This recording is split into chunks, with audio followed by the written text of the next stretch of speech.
LeBron James is part of the too early MVP conversation. Of course, this always starts way before it actually should, and you'll be happy to know he's very much a part of it. So he was asked about what being an MVP this year would mean, and here is his answer.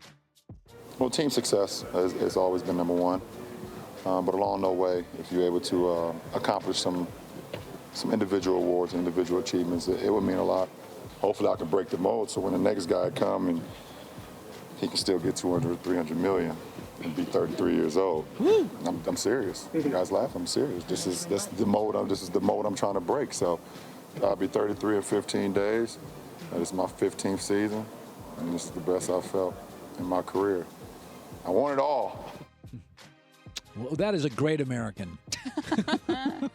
I mean, he's reminding us that he's 33 and still playing amazing basketball, and he wants to be remembered forever. Kristine, you're very cynical on LeBron James. Yeah, but I have to balance out the show, you know? You're the balance of the show. From one guy that is very much about himself to another, Kobe Bryant is having both of his jerseys retired tonight at Staples Center. All right. 8 and 24. Are you going? No, I could have gone. I have zero interest in going. Are you? No, I'm going to watch. Who's Monday Night Football tonight? Oh, Yeah. I have to watch that. Yeah, Atlanta is in New Orleans, so I have no interest in seeing Tampa. Kobe. Yeah. I have no interest in seeing Kobe get his jerseys retired. I also just feel like the guys who were better than him, I mean, there's not many. Kobe's an amazing player, Hall of Famer. I give that all to him. Extremely dedicated, hard worker. He deserves all of that. Right. But there are some players who were better, and they didn't have 2 jerseys retired. Right. This is weird. And what's even weirder is, I think it was a couple years ago, he wrote his love letter to basketball. You remember that? Yes. It was a written letter. Yeah. Well, now he has had it turned into a movie that he narrates himself, and I would probably call it more of a love letter to myself. And here it is. Gosh. Dear basketball, you gave a 6-year-old boy his Laker dream.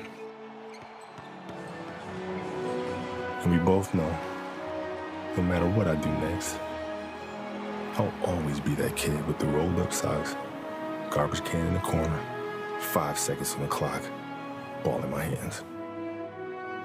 5, 4, 3, 2, 1.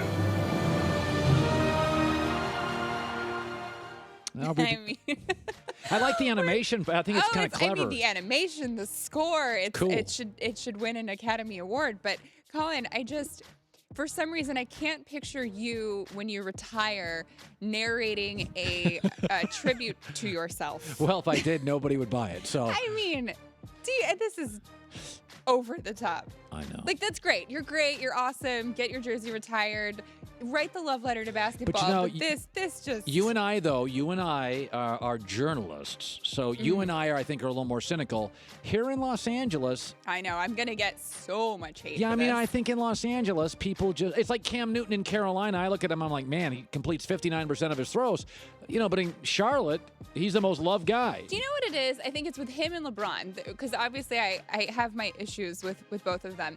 It's when you're so great, you don't need to tell the world. Like, the world is telling you every single day in so many ways how great you are. And I don't like it when those people have to continuously tell everyone else how great they are. Yeah, that's fair. You don't see that in baseball, hockey, or football. You really don't. You don't see hockey guys.